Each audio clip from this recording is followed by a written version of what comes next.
ये 12 ज्योतिर्लिंग नाम स्तोत्र सभी पापों से मुक्ति देता है।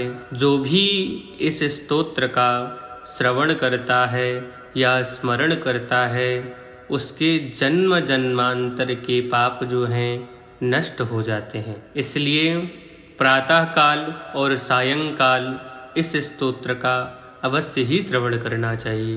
यह बहुत छोटा है, 4 श्लोकों में बताया गया है, इसीलिए हम इस पाठ को 3 बार पढ़ेंगे और आप भी इसको 3 बार पढ़ें या हमारे साथ स्मरण करें।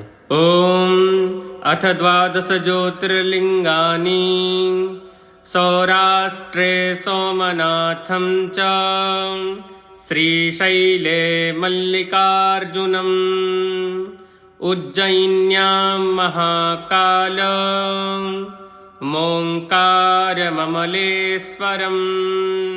परल्यां वैद्यनाथं च डाकिन्यां भीमशङ्करम् सेतुबन्धे तु रामेशं नागेशं दारुकावने वाराणस्यां तु विश्वेशं त्र्यम्बकं गौतमीतटे हिमालये तु केदारं घुष्मेशं च शिवालये एतानि ज्योतिर्लिङ्गानि सायं प्रातः पठेन्नरः सप्तजन्मकृतं पापं स्मरणेन विनश्यति।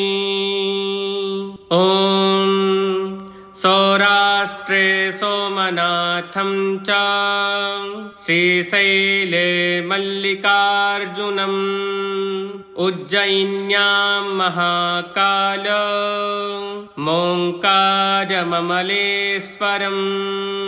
परल्यां वैद्यनाथं च डाकिन्यां भीमशङ्करम् सेतुबन्धे तु रामेशं नागेशं दारुकावने वाराणस्यां तु विश्वेशं त्र्यम्बकं गौतमीतटे हिमालये तु केदारं घुष्मेशं च शिवालये एतानि ज्योतिर्लिङ्गानि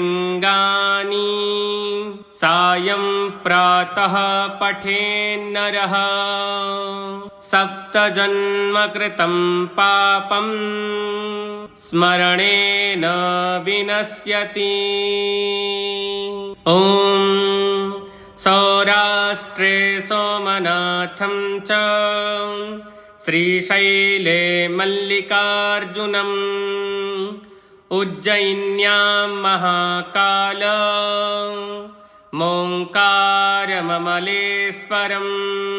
परल्यां वैद्यनाथं च डाकिन्यां भीमशङ्करम् सेतुबन्धे तु रामेशं नागेशं दारुकावने वाराणस्यां तु विश्वेशं त्र्यम्बकं गौतमीतटे हिमालये तु केदारं घुष्मेशं च शिवालये एतानि ज्योतिर्लिङ्गानि सायं प्रातः पठेन्नरः सप्तजन्मकृतं पापं स्मरणेन विनश्यति। ऐसे पवित्र पावन भूत भावन भगवान शंकर के 12 नामों को जो स्मरण करता है उसके सभी प्रकार के पाप नष्ट हो जाते हैं। इस जन्म के ही नहीं अपितु जन्म जन्मांतर के भी पाप नष्ट हो जाते हैं। बोलिए शंकर भगवान की जय हो।